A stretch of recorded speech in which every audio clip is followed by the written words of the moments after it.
புஸ்தகம் 3ஆம் அதிகாரம் 4-5 வசனம், குறிப்பாக 5வது வசனத்தை திருப்பி வாசிங்க பார்ப்போம். மைக்லேயே வாசிங்க சொல்கிறேன்.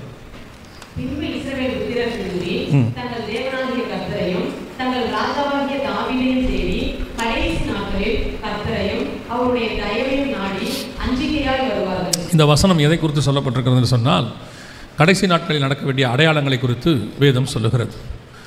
இந்த கடைசி நாட்கள் அப்படின்னா என்ன அப்படின்னு கேட்டால், நம்முடைய ஆண்டவர் திரும்பி வந்து தம்முடைய ஜனங்களை அழைத்து கொண்டு போவது தான் கடைசி நாட்கள் நாம் சொல்லுகிறோம்.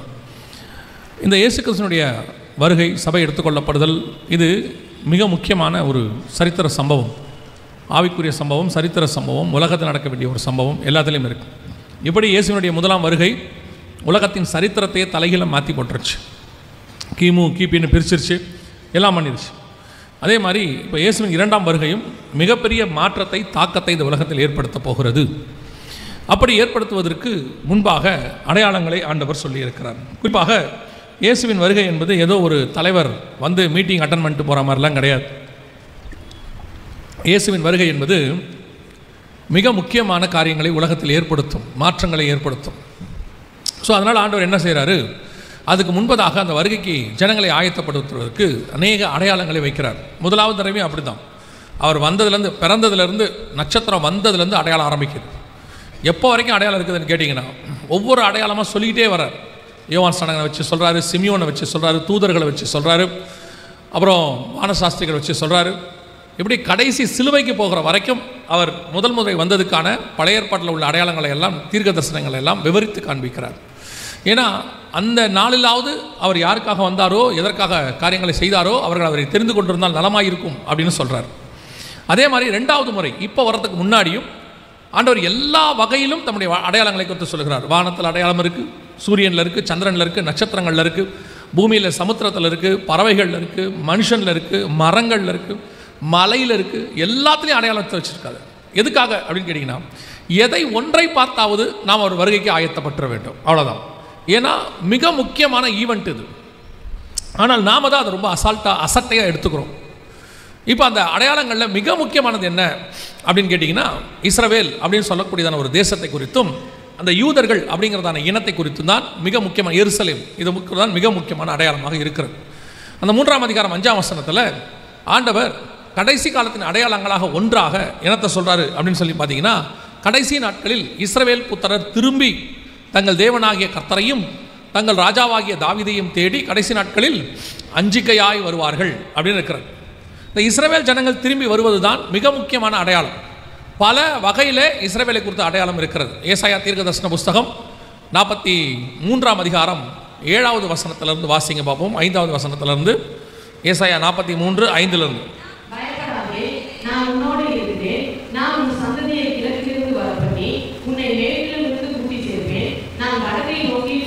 வடக்கை நோக்கி கொடு என்றும் தெற்கை நோக்கி வைத்திராதே என்று சொல்லி, தூரத்திலிருந்து என் குமாரரையும்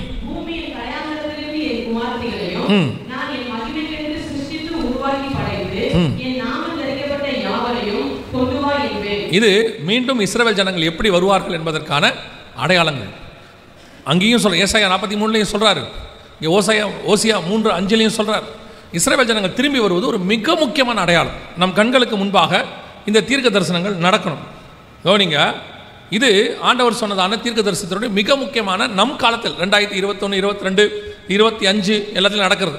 நீங்கள் பக்கத்தில் பார்க்குறது 1948 முதல்ல இஸ்ரவேல் அப்படின்னு ஒரு தேசம் உருவானதுலேருந்து இருக்குது. நாங்கள் ஏன் இந்த 2த்தையும் வச்சுருக்கிறோம் அப்படின்னு கேட்டிங்கன்னு சொன்னால், இது 1948 முதல்ல இஸ்ரவேல் அப்படிங்கிற ஒரு நாடு உருவானதுக்கான முதல் இது அதான். இந்த பக்கம் இருக்கிறது என்னென்னா, ரஷ்யா உக்ரைன் பிரச்சனை ஸ்டார்ட் பண்ணுறதுக்கு முன்னாடி ஒரு சில வாரங்கள், மாதங்களுக்கு முன்பாக இந்த பேட்ச் அங்கேருந்து புறப்பட்டாங்க. தங்கள் சுய தேசத்துக்கு வடக்கிலிருந்து அவர்களை கூட்டி சேர்ப்பேன்னு சொன்னார் இல்லையா, உக்ரைன்லேருந்து இவங்க வந்தாங்க. இவர்கள் கூட்டி சேர்க்கப்பட்டார்கள். இப்போ இந்த 2025 இந்தியாவிலிருந்து ஒரு பேட்ச் போயிருக்காங்க. அவங்க போய் மனாசே கோத்திரம் அவங்க போய் சேர்ந்திருக்கிறாங்க. இப்படி பூமியினுடைய 4 திசைகளிலிருந்தும் தெற்கை நோக்கி கொடு என்றும் ஆண்டவர் சொன்னபடி ஒவ்வொரு பகுதியிலிருந்தும் இஸ்ரவேல் ஜனங்கள் இப்பொழுது கூட்டி சேர்க்கப்படுகிறார்கள். எங்க? இஸ்ரவேல் தேசத்தில் கூட்டி சேர்க்கப்படுகிறார்கள். 1948 நடந்துகிட்டே இருக்குது. ஒன்று மாற்றி ஒவ்வொரு இடமா வந்துகிட்டே இருக்கிறாங்க. ஆண்டவர் சொன்னபடி இந்த தீர்க்க தரிசனம் நம் கண்களுக்கு முன்பாக நடைபெறுகிறது. பொதுவாக இயேசுவின் வருகை குறித்து புதிய ஏற்பாட்டில் தான் நாம் காரியங்களை வாசிப்போம், ஏன்னா இயேசு திரும்பி வருவதை குறித்து. ஆனால் இயேசுவின் இரண்டாம் வருகை குறித்த தீர்க்க தரிசனம் புதிய ஏற்பாட்டில் ஆரம்பிக்கல. எங்கே ஆரம்பிக்குதுன்னு கவனிங்க. யூதாவின் புஸ்தகம் 14வது வசனத்தை வாசிங்க. யூதாவின் புஸ்தகம் 14வது வசனத்தை வாசிங்க.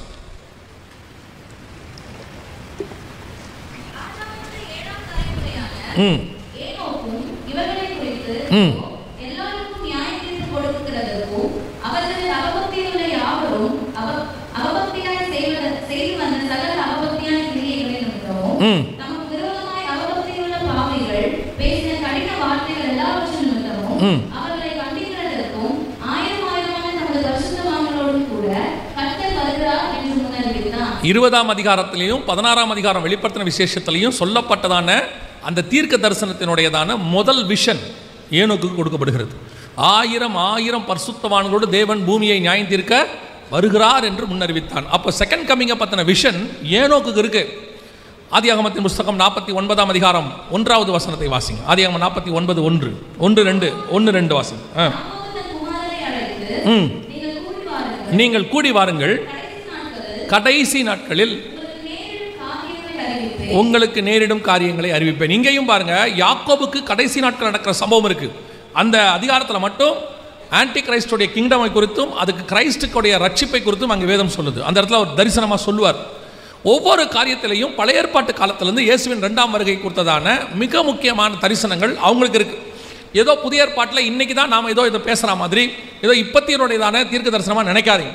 காலகாலமாக கிட்டத்தட்ட 4000 வருஷத்துக்கு முன்னாடியிலிருந்து பரிசுத்தவான்கள் அவருடைய வருகைக்காக காத்திருந்தார்கள். அது நம்முடைய காலத்தில் சம்பவிக்கிறதா பெரிய ஆச்சரியம். விசுவாசிக்கிறோம், வருவோம் அப்படின்னு நம்ம நம்புகிறோம், இந்த காலத்தில் வந்துடும் அப்படின்னு எதிர்பார்க்கிறோம். அப்போது அதற்கான மிக முக்கியமான அடையாளம் என்ன அப்படின்னு கேட்டிங்கன்னா, 1900 வருஷமா இந்த உலகத்தில் எங்கே இருந்தாங்கன்னே தெரியாத ஒரு இனம், ஒரு மொழி, ஒரு தேசம், ஒரு நகரம் நம் கண்களுக்கு முன்பாக இப்பொழுது இருக்கிறது.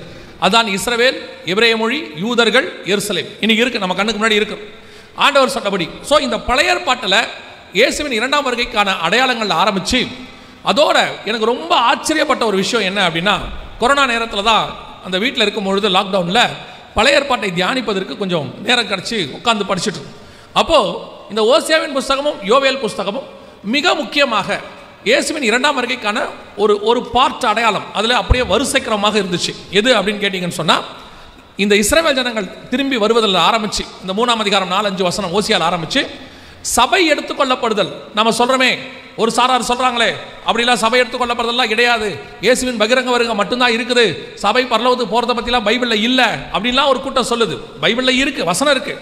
ஒரு சிலர் சொல்கிறாங்க அப்படிலாம் கிடையாது. பழைய ஏற்பாட்டில் துல்லியமாக சபை எடுத்துக்கொள்ளப்படுங்கிற அளவுக்கு வசனம் சொல்லுது. இன்னைக்கு நம்ம அதை தான் பார்க்க போகிறோம். இந்த 2 புஸ்தகத்தில் வச்சு தான் நம்ம பார்க்க போகிறோம். அதில் முதலாவதாக நம் கண்களுக்கு முன்பாக ஓசியாவின் புஸ்தகம் 4ஆம் அதிகாரம் 3ஆம் அதிகாரம் 4-5 வசனங்கள் நிறைவேறுச்சு. இது 2020-21 நடைபெற்றதான சம்பவங்கள் நம் கண்களுக்கு முன்பாக. அதே வேளையில் இவர்கள் திரும்பி வந்த பிறகு இந்த 4ஆம் அதிகாரம் 1ஆம் வசனத்திலிருந்து 9ஆம் அதிகாரம் 4வது வசனம் வரைக்கும் ஓசியா 9:4 வாசிங்க. 9:4.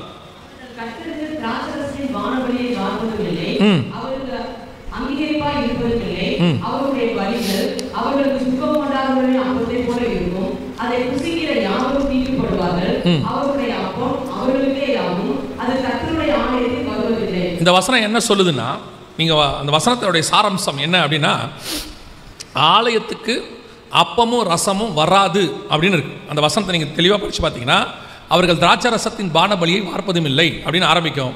கடைசியாக அவருடைய அப்பம் ஆலயத்துக்குள் வருவதில்லை அப்படின்னு இருக்கும். அப்பமும் ரசமும் ஆலயத்துக்குள்ளே வராது அப்படின்னு இருக்குது. என்ன அர்த்தம், என்ன காரணம் அப்படின்னு கேட்டால், 4ஆம் அதிகாரம் 1ஆம் வசனத்திலிருந்து இந்த 9ஆம் அதிகாரம் வரைக்கும் நீங்கள் இஸ்ரவேல் ஜனங்களுடையதான காரியங்களை படிப்பீங்க. அங்கே வீட்டில் போய் படிச்சுக்கோங்க. படிச்சிங்கன்னா இப்போ அவங்க 1948 இந்த கொரோனா காலத்தில் தான் அப்பமும் ரசமும் ஆலயத்துக்குள்ளே வரல. உங்கள் எல்லாருக்கும் தெரியும், கம்யூனியன் உருவான காலத்திலேருந்து ஏறக்குறைய 2000 வருஷமாக சபைகளுக்குள் அப்பமும் ரசமும் வராத காலம் இதுதான். அங்கேயே அவங்க வீடுகள் தூரம் அப்பம் விட்டார்கள்னு அப்போஸ்தலர் காலத்தில் வாசிக்கிறோம்.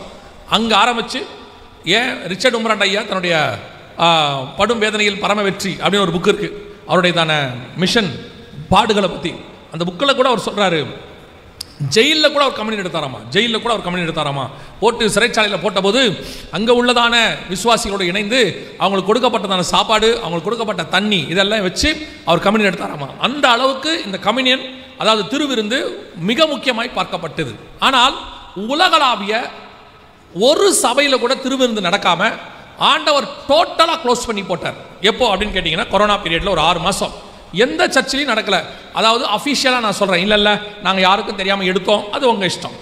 அஃபீஷியலாக ஆண்டவர் திருவிருந்தை எல்லா பகுதியிலும் நிறுத்தினார். பொதுவாக இந்த சம்பவம் நடப்பதுக்கு 2 காரணம் இருக்கிறது.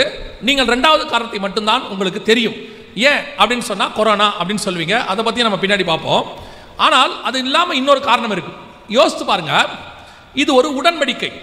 இந்த உடன்படிக்கையை சபையில் எடுக்காமல் இருப்பதற்கு கர்த்தரால் மட்டும்தான் முடியும், தடுப்பதற்கு வேற யாராலையும் முடியாது. எதுக்கு சொல்றேன்னா, வேதம் சொல்லுது, ஒருவரும் திறக்கக்கூடாதபடிக்கு பூட்டுகிறவரும் ஒருவரும் பூட்டக்கூடாதபடிக்கு திறக்கிறவரும் சொல்லுகிறதாகும். அப்போ சபையை பூட்டுறதோ திறக்கிறதோ யாருடைய கையில் இருக்குது? கர்த்தருடைய கருத்தில் இருக்குது. பல நேரத்தில் நம்ம என்ன செய்கிறோம், கொரோனாவினால, ஒரு உதாரணத்துக்கு சொல்கிறேன், கொரோனாவினால சபை மூடிச்சு, கவர்மெண்ட் மூட சொன்னாங்க, அதனால மூடணும், கவர்மெண்ட் மூட சொன்னாங்க மூடணும். ஆனால் ஏன் இப்படி ஒரு சம்பவம் வந்துச்சு? ஏன் அப்படி ஒரு அதிகாரத்தை கர்த்தர் பயன்படுத்தி எல்லா சபையும் மூடினார்? உலகளாவிய, நான் ஏதோ இந்தியாவோ தமிழ்நாடோ சொல்லலை, உலகளாவிய சபையை மூடினார். என்ன காரணம் அப்படின்னு சொல்லி பார்த்தீங்கன்னா, கர்த்தர் அனுமதி இல்லாமல் இது நடக்க வாய்ப்பே இல்லை. எந்த ஒரு விஷயத்தையும் நீங்கள் 2 விதத்தில் அணுகணும். எப்படி அப்படின்னு கேட்டிங்கன்னா, இப்போ ஆபிரகாம் காலத்திலிருந்து தாவீது காலம் வரைக்கும், ஏன் ஆகாபு காலம் வரைக்கும் பஞ்சம் வருது. இந்த பஞ்சம் வர வர வர ஒவ்வொருத்தரும் ஒவ்வொரு விதமாக ஹேண்டில் பண்ணுறாங்க. அதை எல்லாரும் ஹேண்டில் பண்ணுறதுக்கும் தாவீது ஹேண்டில் பண்ணுறதுக்கும் டிஃபரன்ஸ் இருக்குது. கவனிங்க, இப்போ பஞ்சம் வந்தவொடனே ஆகாப் என்ன பண்ணுறாரு, குதிரைக்கு புல்லு தேடி அவர் ஒரு பக்கமும் ஒபதியா ஒரு பக்கமும் புல்லு தேடி போகிறாங்க. பஞ்சம் வந்தவொடனே ஆபிரகாம் என்ன பண்ணுறாரு, எகிப்துக்கு போயிடுறாரு. இன்னொரு ராஜா பஞ்சம் வந்தவொடனே என்ன பண்ணுறாரு, வேற வழி இல்லைன்னு சொல்லி அரண்மனையில் போய் படுத்து தூங்கிடுறாரு. இப்படி ஒவ்வொருத்தரும் ஒவ்வொரு விதமாக ஹேண்டில் பண்ணுறாங்க. ஆனால் தாவீது மட்டும்தான் அந்த பஞ்சத்தை ஸ்பிரிச்சுவலி ஹேண்டில் பண்ணுவார். அவர் என்ன பண்ணுவார், நேராக போய் கர்த்தர்கிட்ட கேட்பாரு, ஏன் என் தேசத்தில் பஞ்சம் வந்துச்சு அப்படின்னு கேட்பார். அப்படி போய் கேட்ட உடனே கர்த்தர் அந்த பஞ்சத்துக்கான ஒரு விளக்கத்தை சொல்லுவார். என்ன சொல்வார்னா, சவுல் காலத்தில் சில ரத்தப்பழிகள் சிந்தப்பட்டது, அவங்களுக்கு இன்னும் காம்பன்சேஷன் நீங்கள் செய்யலை, அதை செஞ்சால் இந்த பஞ்சம் போயிடும். உடனே தாவீது என்ன பண்ணுவார், எந்த இனத்துக்கு அது செய்யப்பட்டதோ அவங்கள கூப்பிட்டு அவங்களுக்கு ஒரு காம்பன்சேட் பண்ணி அடுத்த ஒரு வார்த்தை சொல்வார், தேவனுடைய சுதந்திரத்தை ஆசீர்வதிங்கள் அப்படின்னு சொல்வார். இப்போ அந்த பஞ்சம் அங்கே போகும். பாருங்க, பஞ்சத்தை ஃபேஸ் பண்ணுறதுல ஸ்பிரிச்சுவல் வியூவும் இருக்குது, உலக வியூவும் இருக்குது. நீங்கள் எந்த விதத்தில் அந்த பிரச்சனையை நீங்கள் ஃபேஸ் பண்ணுறீங்கன்னு தான் பார்க்கணும். உலகம் ஃபேஸ் பண்ணுற அதே விதத்தில் தான் நீங்கள் பார்க்குறீங்கன்னா உங்கள் ஸ்பிரிச்சுவாலிட்டியில் கொஞ்சம் ப்ராப்ளம் இருக்குன்னு அர்த்தம். இப்படி ஒரு சம்பவம், உலகளாவிய சம்பவம், 185 நாடுகளுக்கு மேலே இந்த கொரோனாவில் பாதிக்கப்பட்டுருச்சு. வேர்ல்டு வைட் எல்லா நாடும் எல்லா சபையும் மூடப்பட்டது. ஷாப்பிங் மால், சினிமா தியேட்டர் எல்லாம் மூடிட்டாங்க. அதோட கொண்டு செஞ்சு சபையும் மூடிட்டாங்க. அப்படின்னா உலகத்தில் உள்ள எல்லா கட்டடமும் சபையும் ஒன்றாக மாறிடும். அப்போ சபைக்கும் அதுக்கும் வித்தியாசம் இல்லைன்னு ஆயிடும். 2வது, பாதாளத்தின் வாசல்கள் சபையை மேற்கொள்ளாதுன்னு இருக்கு. அப்படி இருக்கும்போது எப்படி இப்படி ஒரு சம்பவத்தை கர்த்தர் அனுமதி கொடுத்தார் சபை மூடுவதற்கு? சபை மூடுவதனுடைய அர்த்தம் என்னன்னா, கம்யூனியன் நடைபெறாமல் போச்சு, அப்பமும் ரசமோ ஆலயத்துக்குள்ள வரல. அதோடைய அர்த்தம் என்னன்னு கேட்டீங்கன்னா, அது ஒரு உடன்படிக்கை சபையோட கர்த்தர் பண்றார். ஒரு மணவாளன் மணவாட்டியோட பண்ணிட்டு போயிருக்கிறது. ஒரு என்கேஜ்மெண்ட் நடத்திட்டு கல்யாணத்தை ஃபிக்ஸ் பண்ணிட்டு டேட் ஃபிக்ஸ் பண்ணிட்டு போன பிறகு திடீர்னு மாப்பிள்ளை வீட்டிலேருந்து கூப்பிட்டு, இந்த கல்யாணம் இப்போ வேண்டாம், கொஞ்சம் ஸ்டாப் பண்ணுங்க, நாங்கள் யோசித்து சொல்கிறோன்னா, உடனடியாக பொண்ணு வீட்டிலேருந்து அல்லது மாப்பிள்ளை வீட்டில், பொண்ணு வீட்டில் அப்படி சொன்னால் கூட மாப்பிள்ளை வீட்டிலேருந்து நாம் அவங்கள ஒரு காரணம் கேட்போம். ஏங்க இப்படி சொல்கிறீங்க, இது நடக்கிறதுக்கு என்ன காரணம் அப்படின்னு கேட்போம்.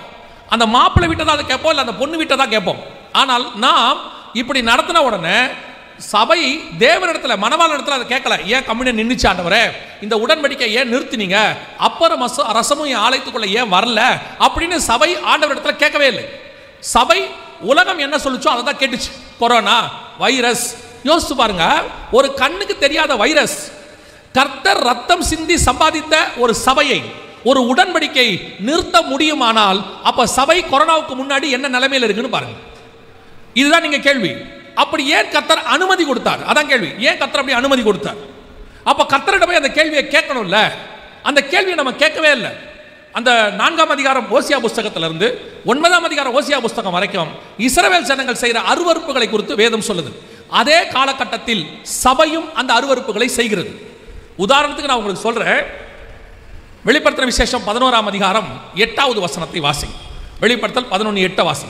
அவர்களுடைய உடல்கள் மகா நகரத்தின் விசாலமான வீதியிலே கிடக்கும்.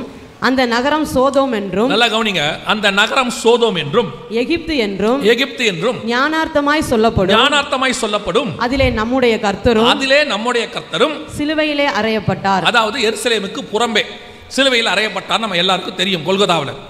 வசனம் சொல்லுது அந்த நகரம் சோதோம் என்றும் அந்த நகரம் எகிப்து என்றும் ஞானார்த்தமாய் சொல்லப்படும். உங்க எல்லாருக்கும் தெரியும் சோதோம்னா என்ன அப்படின்னு தெரியும். 18ஆம் அதிகாரத்தில் ஆதியாகமத்தில் இருக்கு. அதுல பர்டிகுலரா ஒரு வேர்டு இருக்கும், அவர்கள் தெருக்களிலே கூடி அப்படின்னு இருக்கும். நீங்க 18ஆம் 19ஆம் அதிகாரத்திலையுமே வாசிக்கும் போது அவர்கள் தெருக்களிலே கூடி அந்த அநியாயத்தை அல்லது அந்த பாவத்தை நடப்பித்தார்கள். இந்த அநியாயம் பாவம் சோதோம்ல நடந்தது. அதற்கு பிறகு இப்போ உலகளாவிய நடைபெற்றது. நான் சொல்றது 2004 நான் பார்த்ததை சொல்றேன். 2003-4 இது ஒவ்வொரு ஐரோப்பிய நகரங்களிலும் தலைநகரங்களிலும் நடத்துவாங்க. அதுக்கு ஒவ்வொரு ஊர் தலைநகராக இருக்கும். ஆனால் 2010க்கு மேலே இந்த மொத்த ஹோமோசெக்சுவாலிட்டின்னு சொல்லக்கூடியதான எல்ஜிபிடி அப்படின்னு சொல்லுவாங்க, அத்தனைக்கும் மொத்த அருவருப்புக்கும் தலைநகராக எருசலேமை மாற்றினார்கள். கவனிங்க, இது எருசலேமில் நடந்ததான சம்பவம். இது அவங்க நடக்கிறதான பரேடு, எருசலேமில் நடக்கிற பரேடு.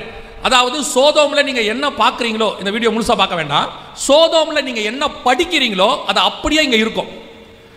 என்ன ஆச்சரியம்னா, இது ஒவ்வொரு ஊர் தலைநகராக இருந்துச்சு. பிரைட்டன் ஒரு நகரம் இருந்துச்சு, ஒவ்வொரு இடத்த இதுக்கு தலைநகராக வச்சிருந்தாங்க. இப்போ நிரந்தர தலைநகரமாக எருசலேமை மாற்றிருக்கிறாங்க. 2010-11க்கு அப்புறம் இதை மாற்றிட்டாங்க.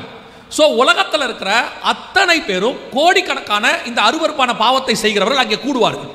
கூடுறது மட்டுமில்ல, தெருக்களிலேயே அவர்கள் அருவருப்பான காரியங்களை செய்வார்கள். நான் ஒரு வருஷம் நான் இருந்த அந்த சிட்டியில் அது நடந்துச்சு. அந்த நாட்டுக்கு அந்த சிட்டி தான் தலைநகரம். நான் அந்த சிட்டியில் இருக்கும் பொழுது எங்கள் ஆஃபீஸ் அந்த மெயின் ஹைவேல தான் இருக்கும். இவர்கள் மொத்த அருவருப்பையும் தெருக்களில் நடத்துவார்கள். அதற்கு அரசாங்கம் அனுமதி கொடுக்கும், போலீஸ் பாதுகாப்பு இருக்கும். அது மட்டுமல்ல, இவங்களை ஏதாவது சொல்லிட்டா நம்மளை பிடிச்சி ஜெயிலில் போட்டுருவாங்க. காலையிலிருந்து சாயங்காலம் வரைக்கும் தெருக்களில் அவ்வளோ அருவருப்பும் நடக்கும். கேட்டால் அது அவர்களுக்கு உரிமைன்னு சொல்லுவாங்க.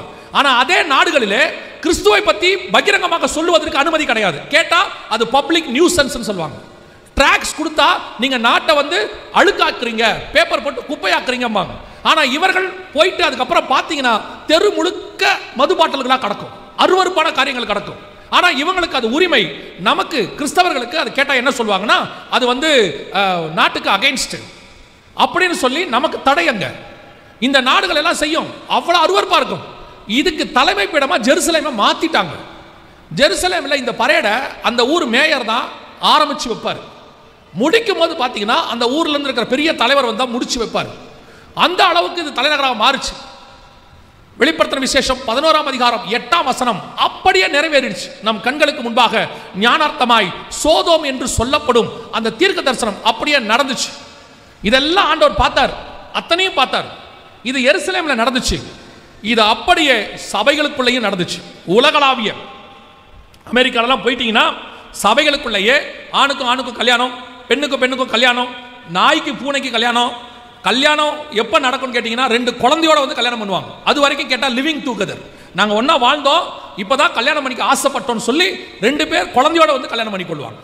அதுக்கப்புறம் பார்த்தீங்கன்னா டிவோர்ஸுங்கிறது ரொம்ப சர்வசாதாரணம். அங்கெல்லாம் அருவருப்புகளுடைய உச்சமாக சபை மாறிடுச்சு. உலகத்தை விட்டுருங்க, உலகம் எப்பவுமே அருவருப்பதாக இருக்குது. நோவா காலத்திலிருந்து கொடுமையினால் நிறைந்திருக்கிறது. சபை இந்த அருவருப்பான உலகத்தில் பரிசுத்த ஸ்தலம். சபை இந்த மாடல், எப்படி ஒழுக்கமாக வாழணும்னு சொல்லி கொடுக்குற இடம் தான் சர்ச். இந்த உலகத்துக்கு ஆண்டவர் மலை மேல இருக்கிற பட்டணமாக சபையை வச்சிருக்கிறார். உலகம் எது பரிசுத்தம் பார்க்கணும்னா சபையை பார்த்தா தான் தெரியும் இதான் பரிசுத்தம். ஏன்னா உலகம் எந்த பக்கம் திரும்பி பார்த்தாலும் பரிசுத்தம் அதுக்கு தெரியாது, அதனால பார்க்க முடியாது. அது தெரிஞ்சுக்கிற ஒரே இடம் இருக்குன்னா அது திருச்சபை மட்டுமே. அதுக்கு தான் ஆண்டவர் சர்ச்சை வச்சார். ஆனா பிசாசு என்ன பண்ணா, தோட்டத்துக்குள்ள பாம்பு வந்த மாதிரி, மந்தையை தப்ப விடாத ஓநாய்கள் வந்த மாதிரி இந்த கடைசி காலத்தில் திருச்சபைகளுக்குள்ள இதை கொண்டு வந்துட்டான். இப்போ கொஞ்சம் கொஞ்சமா எந்த அளவுக்கு ஆயிடுச்சுன்னு கேட்டீங்கன்னா, அமெரிக்காவில் இந்த ஆணும் பெண்ணும் கல்யாணம் பண்றது, எல்ஜிபிடிக்கு கல்யாணம் பண்றத யாராவது தடுத்தா அவங்களுக்கு ஜெயில். 2 பேர் சர்ச்சில் கல்யாணத்துக்கு ஒப்பு கொடுக்குறாங்க, ஒரு ஆணும். அங்க இருக்கிற அம்மா சொல்றாங்க, இதுக்கு நான் அனுமதிக்க மாட்டேன், ஏன்னா பைபிள் படி இது தப்பு, நான் ரிஜிஸ்டர் பண்ண மாட்டேன்னு சொல்றாங்க. அந்த அம்மா மேலே போய் போலீஸில் கம்ப்ளைண்ட் கொடுக்குறாங்க. நீதிமன்றத்துக்கு கேஸ் போகுது. நீதிபதி கூப்பிட்டு சொல்றாரு, நம்ம மாகாணத்தில் இப்படி ஒரு சட்டம் இருக்கு, நீங்க கேட்டா கல்யாணம் பண்ணி கொடுக்கணும், ரிஜிஸ்டர் பண்ணணும், நீங்க பண்ண மாட்டேன்னு சொல்லியிருக்கீங்க, உங்களுக்கு ஒரு கடைசி வாய்ப்பு கொடுக்குறேன், நீங்க ரிஜிஸ்டர் பண்ணிட்டீங்கன்னா நான் உங்களை விடுதலை ஆக்குறேன் அப்படின்னு சொன்ன உடனே அந்த அம்மா சொன்ன காரியம், உங்ககிட்ட இருந்து விடுதலை வாங்கி நான் நரகத்துக்கு போவதை விட உங்ககிட்ட தண்டனை வாங்கி நான் பரலோகத்துக்கு போக விரும்புகிறேன். அந்த அளவுக்கு இவர்களுக்கு உரிமை. சபை அசுத்தங்களினுடைய கூடாரமாக மாறிடுச்சு. அந்த காரியம் அப்படியே ஐரோப்பா அங்க தாண்டி இங்க தாண்டி இங்க இந்தியாவுக்கும் இருக்கு, எல்லா நாடுகளிலும் இருக்கு. ஒவ்வொரு நாடுகளிலும் ஒவ்வொரு விதமான பாவம். இப்ப ஐரோப்பாவுக்கு போயிட்டா இந்த மாதிரி, ஆப்பிரிக்காவுக்கு போயிட்டீங்கன்னா கள்ள உபதேசம், பிசாசை கொண்டு அற்புத அடையாளங்களை செய்தல், சகல விதமான அருவருப்பு அங்க வேற மாதிரி. இங்க வந்துட்டீங்கன்னா இங்க எல்லா விதமான காரியம் இருக்கு. சபைகளுக்குள்ள அரசியல், சபைகளுக்குள்ள சினிமா, சபைகளுக்குள்ளதான ஜாதி பெருமை, பதவி போட்டி, கர்த்தர் ஒவ்வொரு நாட்டுக்கும் ஒவ்வொன்றும் இருக்கு. எப்படி அவனுக்கு ஹோமோசெக்சுவாலிட்டி தப்புன்னு தெரியலையோ, இவனுக்கு இங்க ஜாதியை பார்த்து சபை நடத்துறது தப்புனே தெரியல, இங்க சினிமா மாதிரி ஆடுறது தப்புனே தெரியல, இங்க அரசியல்வாதி மாதிரி பதவிக்கு போட்டி போட்டு சபையில போலீஸ் வந்து சமாதானம் பண்ணுது.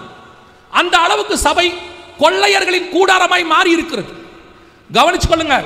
சும்மா ஆண்டவர் சபையை மூடி போடல, அப்பத்தையும் ரசத்தையும் சும்மா நிறுத்தல. 2000 வருஷமா நடைபெற்று கொண்டிருந்த ஒரு காரியத்தை கர்த்தர் நிறுத்துகிறார். யோசித்து பாருங்க. ஏதோ ஒரு சபையில் நிறுத்தியிருந்தா பரவாயில்ல, உலகளாவிய எல்லா சபைகளிலும் கர்த்தர் நிறுத்தினார். காரணம் என்ன? கர்த்தர் அருவருக்கிற காரியம், கர்த்தர் விரும்பத்தகாத காரியம் சபைகளுக்குள்ள இருக்கிறது. கொரோனாவுக்கு முன்னாடி வரைக்கும் எத்தனையோ முறை சபைகளுக்கு போகும்போதெல்லாம் சொல்லுவோம், சபைகளுக்குள்ள ரொம்ப அருவருப்பு காணப்பட்டுச்சு. இங்கேயே சபைக்குள்ள உட்கார்ந்துட்டு கொரிந்தியருக்கு எழுதும்போது பவுல் எழுதுறாரு, புறஜாதியாருக்குள்ளும் காணப்படாத அருவருப்புகள் சபைகளுக்குள் காணப்படுகிறது. இப்ப சபையில இருக்குது, ஊழியக்காரங்கள்ல இருக்குது, விசுவாசிக்குள்ள இருக்குது. இதெல்லாம் தப்புனே தெரியாம செய்யற, தெரிஞ்சு ஆனா எனக்கு தப்பு கிடையாது, என்ன தப்புன்னு கேட்கறான். முந்தியெல்லாம் சபையில ஒரு காரியத்தை சொன்னா அதை ஏற்றுக்கொள்ளக்கூடியதான இருதயம் இருந்துச்சு. எங்க பாஸ்டர் ஏதாவது பிரசங்கத்தில் சொன்னார்னா எங்களுடைய நோக்கம் என்னன்னா, அவர் சொன்னார்னா ஏதோ எங்களுக்கு நன்மை இருக்கும், அதுக்கு தான் சொல்றாரு, அப்படிதான் எதிர்பார்த்தோம். இப்போ சபை எந்த இடத்துல இருக்குதுன்னா, ஏன் நான் பண்ணா என்ன, ஒரு காரியத்தை நாம் சொல்லும் பொழுது அதை செய்யாம துணிகரமா வேணும்ட்டே நீ திருப்பி அப்படியே பண்றேனா, நீ காண்கிற உன் மெய்ப்பனுக்கே நீ இவ்வளவு துணிகரமானவனா இருந்தினா, காணாத உன் தேவனுக்கு நீ எவ்வளவு துணிகரக்காரனா இருப்ப. இன்னைக்கு சபையினுடைய நிலைமை அதுதான். உனக்கு என்ன கர்த்தர் இறங்கி நேரா சொல்லணுமா? அப்படியே ஒளி தூதர் ஒளி மாதிரி இறங்கி, நீ மகனே இந்த மாதிரி முடி வெட்டாத, இந்த மாதிரி மீச வைக்காத, இந்த மாதிரி மகளே ட்ரெஸ் போடாத, மகனே இந்த மாதிரி பேண்ட்டை கிழிச்சு விட்டுக்கிட்டு வராத, உள்ளுக்குள்ள 2 பொண்டாட்டியோட இருக்காத, சபைக்குள்ள வட்டிக்கு விடாத, இப்படின்னு சொல்லணுமா ஒவ்வொன்றும்? ஆண்டவர் தம்முடைய ஊழியர்களை வச்சுத்தான் உனக்கு பேசுவார். ஆனா இன்னைக்கு சபை எப்படி ஆயிடுச்சு? இதெல்லாம் சொல்லக்கூடாது, இதை பத்தி கேட்கக்கூடாது. கேட்டா சபைக்கு கோபம் வருது. உடனே என்ன பண்றீங்க? நிறைய பேர் சொல்றாங்க, உங்களை சொல்லல, அது நீங்களா இருந்தாலும் எடுத்துக்கோங்க, ஒன்றும் பிரச்சனை கிடையாது. உடனே என்ன பண்றாங்க? வேறொரு சபைக்கு, அங்க எப்படி வேணாலும் துணிகரமா இருக்கலாம், என்ன வேணாலும் சொல்லலாம், பலிபீடத்துக்கு மேல நின்று என்ன ஆட்டம் வேணா போடலாம், சினிமா பாட்டு பாடலாம். பலிபீடத்துல இருந்து கெட்ட வார்த்தை பேசுறான் இன்னைக்கு, பலிபீடத்துக்குள்ள இருந்து. அந்த அளவுக்கு சபை துணிகரமான இடத்துக்கு போகுது. ரொம்ப கேர்ஃபுல்லா இருந்து கொள்ளுங்க. கொரோனாவுக்கு முன்னாடி சபை தேவனை விட்டு ரொம்ப தூரம் போச்சு. அதை திருத்தறதுக்கு தான் கர்த்தர் ஒரு பிரேக் கொடுத்தார். இதெல்லாம் எதுக்கு கொடுக்கப்படுது? அந்த பஞ்சம் வந்தாதான் தாவீது போய் கேட்பான். ஒரு பெலிஸ்தர் கையில பிடிச்சி கொடுத்தாதான் இஸ்ரவேல் ஜனங்க தேவன்கிட்ட போய் கேட்பாங்க. எகிப்திட்ட போய் முடிச்சு கொடுத்தாதான் அவங்க போய் முறையிடுவாங்க. அவங்க அங்க அடிக்கிற அடி இங்க போகும். அதுக்கு தான் ஆண்டவர் அந்த மாதிரி காரியத்தை அனுமதிக்கிறார். சபை அதை பார்க்கல. என்ன செஞ்சுட்டாங்க? கொரோனால நிறைய சபைகள், அது கொரோனாங்க வந்துச்சு, ஏதோ அதை ஸ்பிரிச்சுவலாவே ஹேண்டில் பண்ணல, அதோடைய ஸ்பிரிச்சுவல் காரியத்தையே பார்க்கல. தேவன்கிட்ட போகணும். இப்போ பாருங்க, ரெபேக்காளுடைய வயிற்றுல பிள்ளை ஒன்றோடு ஒன்று மோதிக்கொள்ளுது. இந்த காரியம் மோதிக்கொண்டா நேராக ரெபேக்கா என்ன பண்ணணும்? தாதிமார்கிட்ட போகணும். அந்த அம்மாவுக்கு ஒரு தாதிமார் இருக்காங்க, அவங்ககிட்ட போய் கேட்கணும், அம்மா இந்த மாதிரி வயிறில் பிள்ளை ஒரு மாதிரி மோடுது, என்ன செய்யலாம் அப்படின்னு கேட்கணும். இல்லையா கூட இருக்கிற தாதிமார்கள்ட்ட போய் கேட்கணும், வேலைக்காரவங்ககிட்ட, இந்த மாதிரி எனக்கு வயிறு ஒரு மாதிரி இருக்கு, என்ன பண்ணலாம். ஆனால் ரெபேக்கா என்ன பண்ணாங்க தெரியுமா? பிள்ளை ஒன்றோடு ஒன்று மோதிக்கொண்டவுடன் இது என்னவாய் முடியுமோ என்று விசாரிக்கும்படி கர்த்தரிடத்தில் போனால் ஆவிக்குரியவர்களுக்கும் மற்றவர்களுக்கும் உள்ள வித்தியாசம் அதுதான். இன்னைக்கு ஆவிக்குரியவங்கிட்ட போய் தேவ சமூகத்தில் உட்கார்ந்து அப்படி கேட்டா அவங்களுக்கு பேரு பைத்தியக்காரங்க. அதே நேரத்தில் டாக்டர் கிட்ட போய் கேட்டா அவங்க ஞானம் உள்ளவர்கள். நீங்க டாக்டர் கிட்ட போக வேணான்னு சொல்லல, அதனால கர்த்தர்கிட்ட போக கூடாதுன்னு அர்த்தம் கிடையாது. நீங்க டாக்டர் கிட்ட போகிறது உங்க விசுவாசத்தின் அடிப்படை, நீங்க போய்க்கோங்க, நான் உங்களை அதை தடையெல்லாம் சொல்லலை. ஆனா கர்த்தர்கிட்ட ஏன் போக மாட்டேங்கிறீங்க? அதை ஏன் ஸ்பிரிச்சுவலா ஹேண்டில் பண்ண மாட்டேங்கிறீங்க? எந்த ஒரு விஷயத்தையும் சபை ஸ்பிரிச்சுவலா ஹேண்டில் பண்ணாததுனால அது ஏன் அனுமதிக்கப்பட்டதுன்னு கர்த்தருடைய இருதயம் உங்களுக்கு தெரியவே இல்லை. நீங்க உலக பிரகாரமாயே அதை பார்க்கறதுனால உலக பிரகாரமா அதை சால்வ் பண்றதுக்கு ஒரு வேலையை பார்க்குறீங்க. அதனால மேலும் மேலும் பிரச்சனை தான் வருது. கொரோனால 6 மாசம் அப்படிதான் நடந்துச்சு.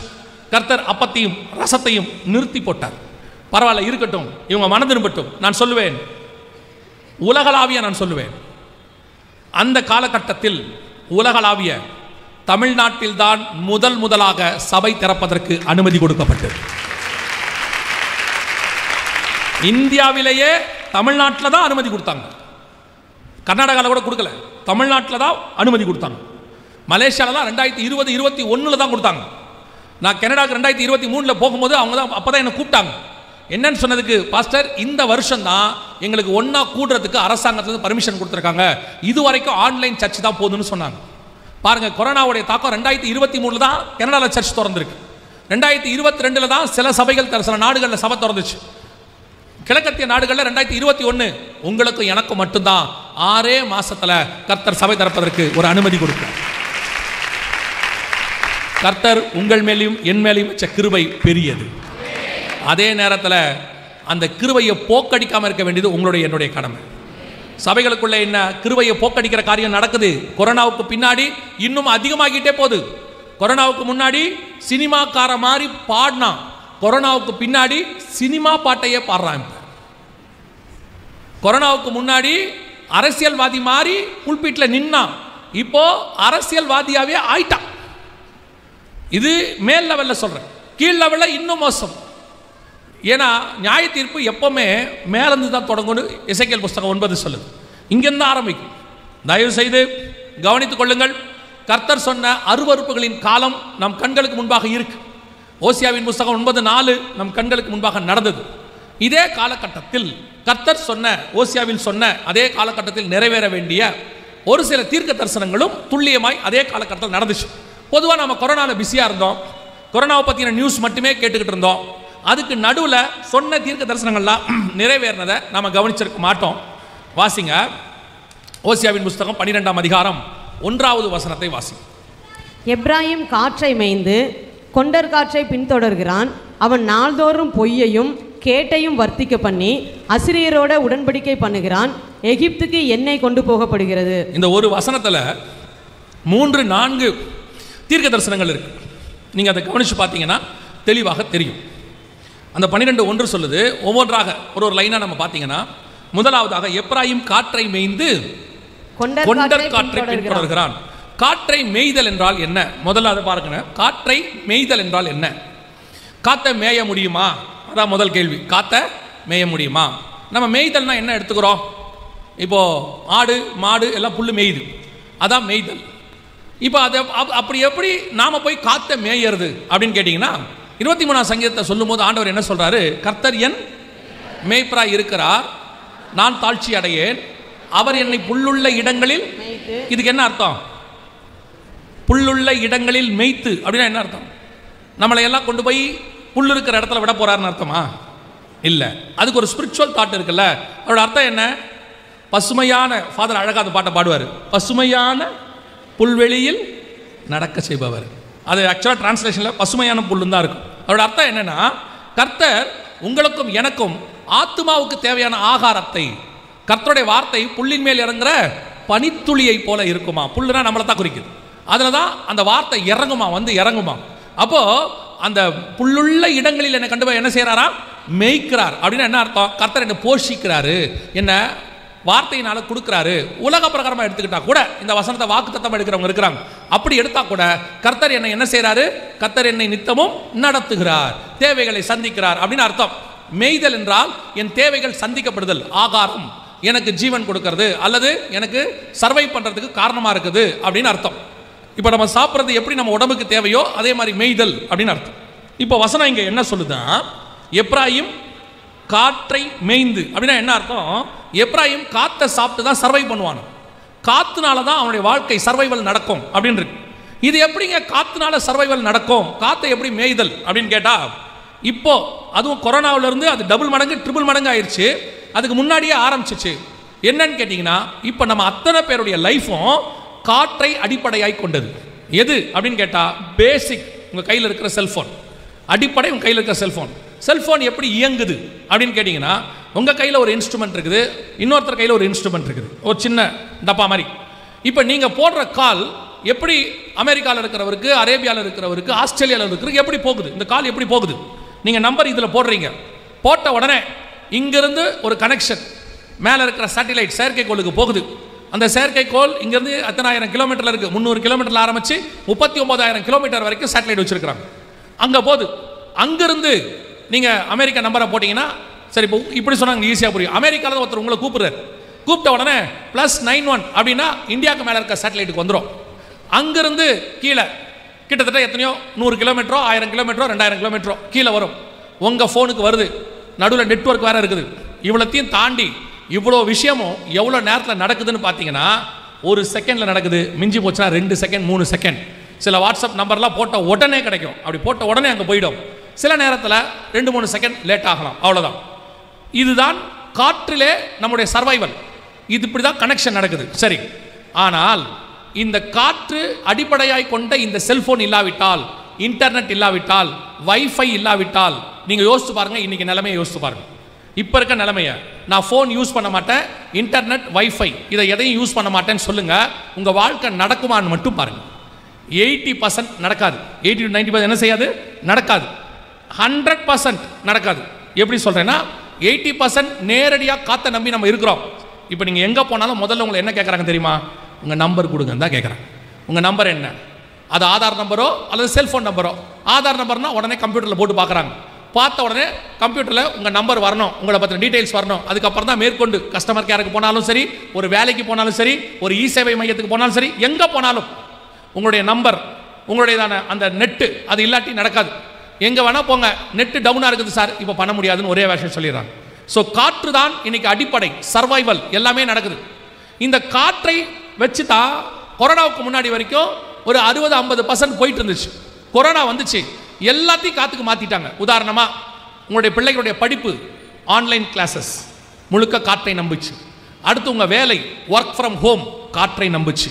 அடுத்து உங்களுடைய பண பரிமாற்றம் பேங்க், ஜிபே அல்லது ஃபோன்பே என்ன வேணா இருக்கட்டும், உங்களுடையதான காற்றை நம்புச்சு. இப்போ உங்கள் பண பரிமாற்றம், வேலை, படிப்பு, ஆகாரம், இன்னைக்கு தனியார் ஆகார நிறுவனங்கள் கொண்டு வந்து கொடுக்குறாங்க டோர் டெலிவரி. அவங்க எழுதியிருக்காங்க அவங்களோட எடிட்டோரியலில், இன்னும் 10 வருஷத்துக்குள்ள இந்தியாவுடைய இரவு சாப்பாடு முழுக்க எங்கள் கண்ட்ரோலில் இருக்குன்னு எழுதியிருக்கிறாங்க. அந்த அளவுக்கு ஜனங்கள் ஆன்லைனில் வாங்கி சாப்பிட தொடங்கிட்டாங்க, பழகிட்டாங்க. எதுக்கு எடுத்தாலும் ஆர்டர் போடு, ஆர்டர் போடு, அவ்வளோதான். இன்னைக்கு எல்லாத்துக்கும் ஆர்டர் போடுற இடத்துக்கு வந்தாச்சு. இப்போ எல்லாமே ஆன்லைன், வேலை ஆன்லைன், படிப்பு ஆன்லைன், அப்புறம் உங்களுடைய பேங்கிங் எக்கானமி ஆன்லைன், உங்களுடையதான சாப்பாடு ஆன்லைன், எதை வேணா எடுத்துக்கோங்க. ஒரு எவ்வளோ பெரியதான ஒரு காரியம் கவனிங்க. நீங்கள் உங்கள் ஃபோன்லேருந்து சம்பந்தமே இல்லாத இன்னொருத்தருக்கு ஜிபே பண்ணுறீங்க. அவர் ஏதோ ஒரு பேங்க்கு, அவர் என்ன பேங்க்கு நம்பர் கடற்கரையில் அவர் நம்பர் தான் நமக்கு வேணும், நம்பருக்கு அனுப்புறீங்க. நீங்கள் இருக்கிறது கோயம்புத்தூர், உங்கள் அக்கௌண்ட் இருக்கிறது சென்னைன்னு வச்சுக்கோங்க. நீங்கள் இங்கேருந்து அனுப்புறீங்க. அனுப்பின உடனே சென்னையில் இருக்கிற அக்கௌண்ட்டில் பணம் குறையுதா இல்லையா? குறையுது. நீங்கள் அனுப்புகிறவர் டெல்லியில் இருக்கிறாரு, அவர் அக்கௌண்ட்டு கோயம்புத்தூரில் இருக்குது. நீங்கள் டெல்லிக்கு அனுப்பின உடனே இங்கே அக்கௌண்ட்டில் மாறுதா இல்லையா? இல்லை, ஒரு செகண்ட். இதுக்கு நடுவில் இவ்வளோத்தையும் நெட்வொர்க் மாதிரி நடுவில் இருக்கிறவங்க யாருன்னா ஜிபே. அவங்க கம்பெனி எங்கே இருக்குன்னா அமெரிக்காவில் இருக்குது. இவ்வளோத்தையும் கனெக்ட் பண்ணுறவங்க. இவ்வளோ விஷயமும் ஒரு செகண்டில் நடக்குது. பணத்தை அனுப்பிட்டே கேட்குறீங்க, அனுப்பிட்டேன் வந்துருச்சான்னு பாரு. அப்படி தானே சொல்கிறோம், அனுப்பிட்டே வந்துருச்சான்னு பாரு. சம்மந்தம் இல்லாத பேங்க்கு, சம்மந்தம் இல்லாத ஊர், சம்மந்தம் இல்லாத ஒரு ஆள், யாருனே தெரியாது, அவர் ஷாப்பு பண்ணியிருப்பாரு, சார் அனுப்பி விடுங்க சார் அனுப்புறீங்க. சம்மந்தம் இல்லாத கம்பெனி ஜிபே எங்கேயோ இருக்குது. இவ்வளவும் ஒரு நெட்வொர்க்காக மாறி காற்றைத்தான் இன்னைக்கு மைய பொருளாக இருக்கிறது. காற்று இல்லை, கதை முடிஞ்சு.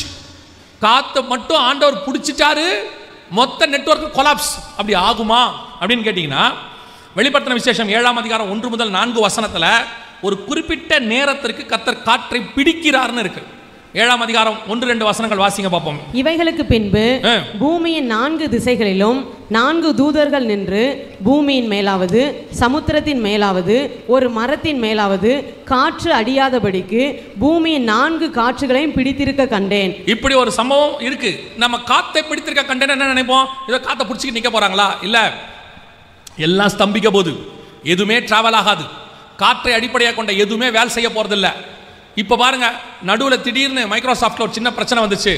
மொத்த ஃப்ளைட்டையும் அங்கங்கே இறக்க சொல்லிட்டாங்க. கிட்டத்தட்ட 3000 ஃப்ளைட் இறங்கிருச்சு இம்மிடியட்டாக.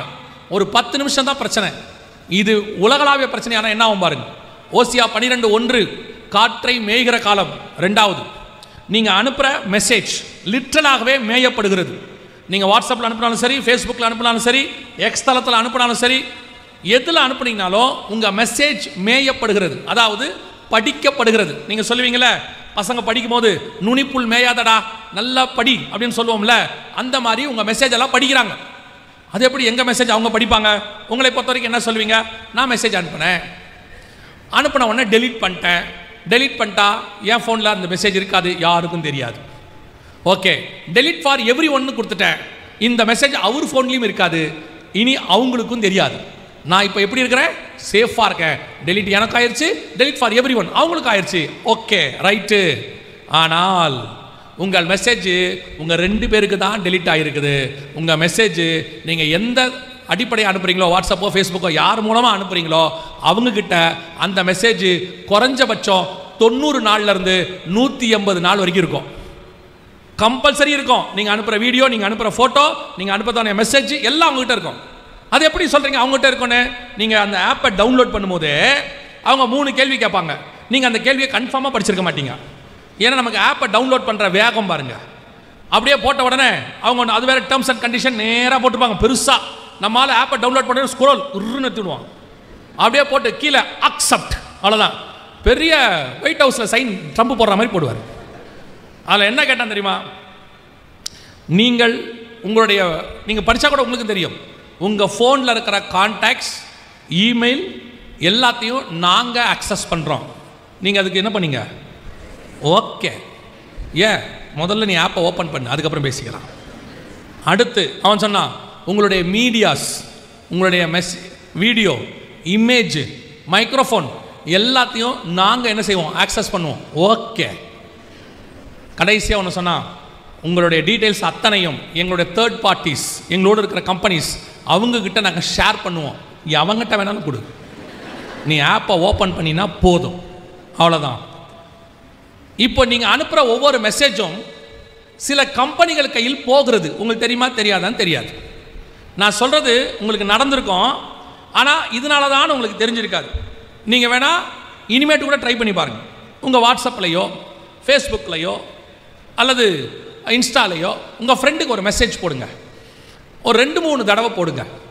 நீங்கள் சும்மா போடுங்க, நான் ஒரு கார் வாங்கணும், இல்லையா நான் ஒரு பைக் வாங்கணும், ஒரு கூலிங் கிளாஸ் வாங்கணும், ஏதோ ஒன்று போடுங்க. ஏதாவது நல்லதாக இருந்தால் சொல்லுடா அப்படின்னு போட்டு விடுங்க.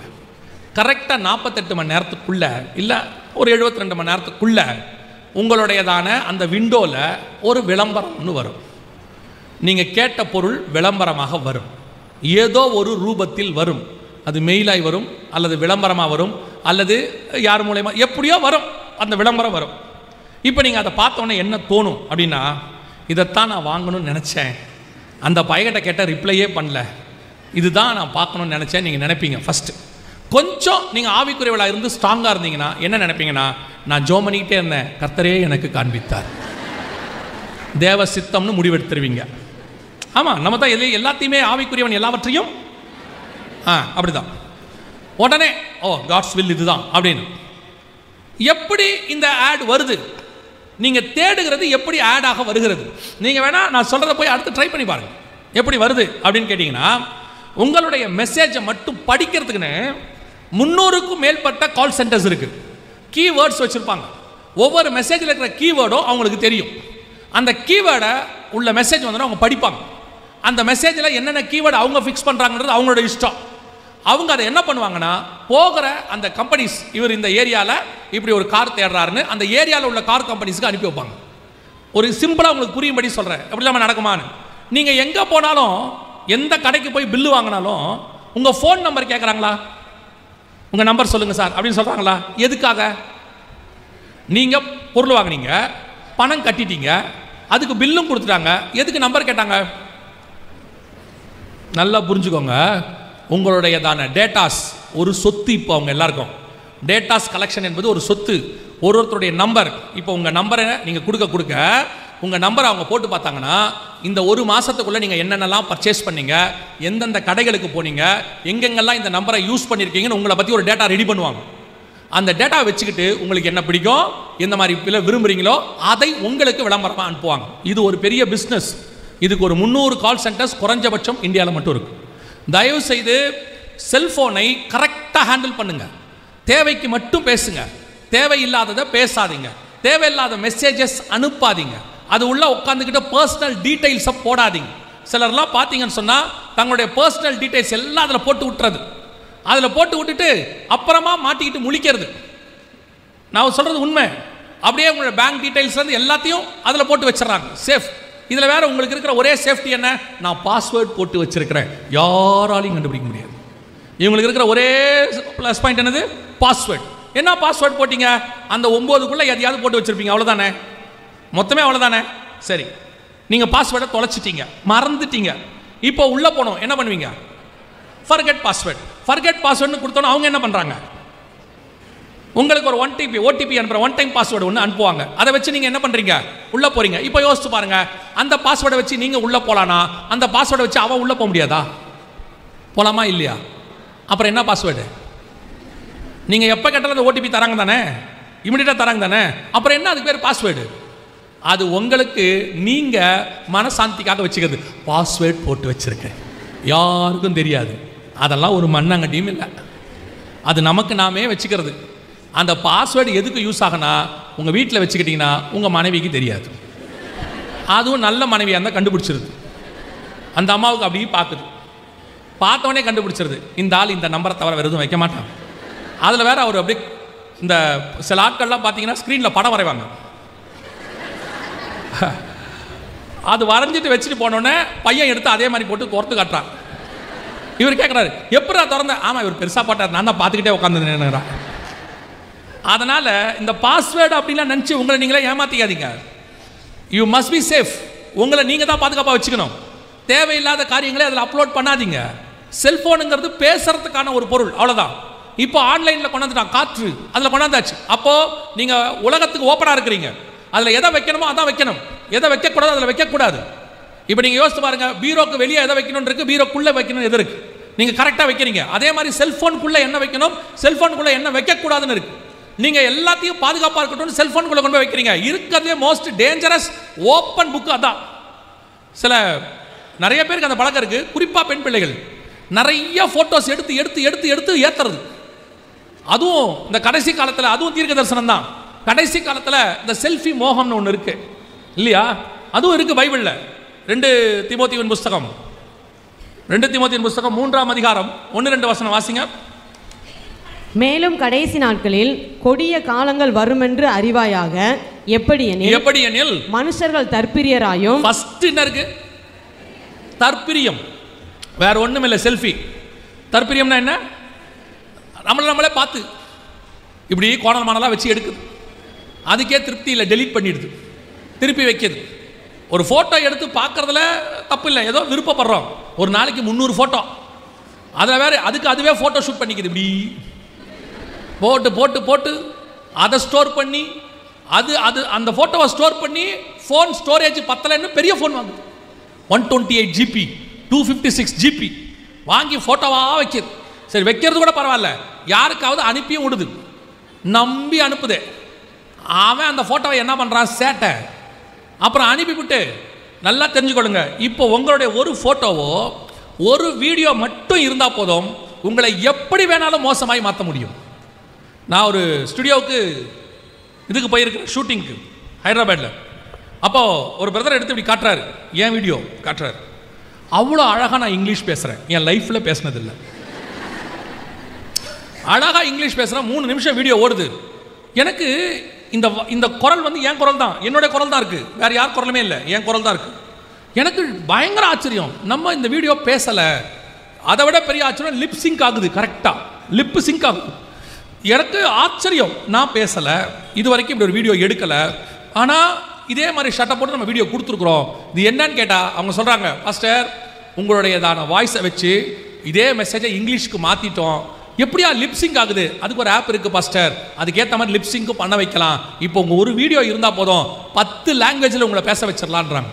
கேட்கறதுக்கு நல்லா இருக்குது, ஆனால் மோஸ்ட் டேஞ்சரஸ். இப்போ நான் பேசினது எது, நான் பேசாதது எதுன்னு உங்களுக்கே தெரியாது, உங்களுக்கே சந்தேகம் வந்துடும். அதே மாதிரி தான் உங்கள் வீடியோ, உங்கள் ஃபோட்டோ தேவையில்லாதவங்க கைக்கு போய் மாட்டுச்சு, தொலைஞ்சிச்சு. அதுக்கப்புறம் அது நான் இல்லை, அது அவங்க ஏஐயில் பண்ணியிருக்கிறாங்க, தப்பு பண்ணியிருக்கிறாங்கன்னு சைபர் கிரைமுக்கு சொல்லி அவங்க கண்டுபிடிச்சு உனக்காக அவங்க எல்லாம் செய்வாங்க. இல்லைன்னு சொல்ல, அது வரைக்கும் உன் மன உளைச்சல், அது வரைக்கும் உன் பிரச்சனை. அதுவும் இன்னும் இருக்கிற மீடியா இருக்குது பாருங்க, பின்னாடி சொல்கிறேன், அது சரியா தப்பான்னு கூட தெரியாது, உடனே ப்ரொபகண்டா. அதுக்கு வரத்துக்கு முன்னாடி நம்ம ஊரில் சொல்லுவாங்க, prevention is better then cure. சரி பண்ணுறதுக்கு முன்னாடி வராமல் தடுப்பது தான் நல்லது. தயவு செய்து ஃபோட்டோ எடுங்க, உங்கள் இஷ்டம் எடுங்க, ஆனால் ஒரு லிமிட்டாக. எதுக்குமே அளவுக்கு மீறின ஆபத்து தான், அளவுக்கு மீறிச்சு ஆபத்து. இன்னைக்கு நிறைய பேர் அப்படி இருக்கிறாங்க. ஒரு சிலர்லாம் ஸ்டேட்டஸில் என்ன வைக்கணும்னு கூட தெரிய மாட்டேங்குது. முந்தியெல்லாம் குடும்பமாக ஹோட்டலுக்கு போனோம்னா சாப்பாடு வந்த உடனே குடும்பம் ஒரு சின்ன ஜோம் பண்ணுவாங்க. இப்போ ஜோம் பண்ணுறது இல்லை, சாப்பாடு வந்தோடனே இருங்க இருங்க இருங்க இருங்க மொத்தம் உட்காந்து ஃபோட்டோ எடுக்குது. அது ஃபஸ்ட்டு வேலையே ஃபோட்டோ தான். எடுத்து நம்ம சாப்பிட்டுக்கிட்டு இருக்கோம், ஒருத்தன் ஃபோன் அடிக்கிறான், என்ன ஹோட்டலில் சாப்பிட்ற போல, என்னடா இது நம்ம சாப்பிட்றது எப்படி அவனுக்கு தெரியுதுன்னா, இது வச்ச ஸ்டேட்டஸை அவன் பார்த்துட்டு ஃபோன் அடிக்கிறான். அப்புறம் நமக்கு வீட்டுக்கு வரத்துக்குள்ள வயிறு வலி வந்துடுது. அவன் என்ன பேசியிருப்பான், குடும்பமே உட்காந்து திங்குது. அப்புறம் வரும்போது இது என்ன சொல்லுது, அந்த ஹோட்டல் சரியில்லை, நீ சரியில்லை, எல்லாத்தையும் ஸ்டேட்டஸ், எதுக்கு எடுத்தாலும் ஸ்டேட்டஸ். ஒரு ஆள் அன்றைக்கி ஸ்டேட்டஸ் வச்சிருக்காரு, நான் பார்க்குறேன், நாங்கள் குடும்பமாய் புறப்பட்டு கொடைக்கானலுக்கு போகிறோம். இந்த ஸ்டேட்டஸ் யாருக்கு? நான் நினச்சேன் அந்த ஏரியாவில் இருக்க திருடனுக்கு. நாங்கள் வீட்டில் இல்லை, வந்துட்டு போங்க, வீடு ஃப்ரீயாக தான் இருக்கு. எதுக்கு இதெல்லாம் ஸ்டேட்டஸில் வைப்பிய? இதை எதுக்கு ஸ்டேட்டஸில் வைப்பிய? ஃபோனை எதுக்கு யூஸ் பண்ணுமோ அதுக்கு மட்டும் யூஸ் பண்ணுங்க. எல்லாம் சில ஆட்களுக்கெல்லாம் எல்லாமே உடனே இமிடியேட்டாக நாங்கள் வந்து விட்டோம், நுழைந்து விட்டோம், அந்த வீட்டுக்குள் முதல்ல அவரை பார்த்தோம், தண்ணி குடித்து கொண்டிருக்கிறோம். பெரிய அமெரிக்க அதிபரும் புதினும் மீட் பண்ணுறாங்க, நிமிஷத்துக்கு நிமிஷம் அப்டேட் பண்ணுறதுக்கு ஃப்ளாஷ் நியூஸ். கவனிச்சுக்கொள்ளுங்க, சில விஷயங்களை எல்லாரோடையும் பகிர்ந்து கொள்வது சந்தோஷம், இல்லைன்னு சொல்ல, அதுக்குன்னு பகிர்ந்துக்கிட்டே இருக்கக்கூடாது. அப்படியே எது எங்கே போய் முடியும்னு தெரியாது. இது மோசமான உலகம், உங்களை நீங்கள் தான் பத்திரமாக பாதுகாத்துக் கொள்ளணும். அப்புறம் பாதிக்கப்பட்ட பிறகு அழுவுறதில்ல, அதெல்லாம் இந்த உலகம் மோசம், ஆமாம் மோசம், ஜஸ்ட் கேர்ஃபுல்.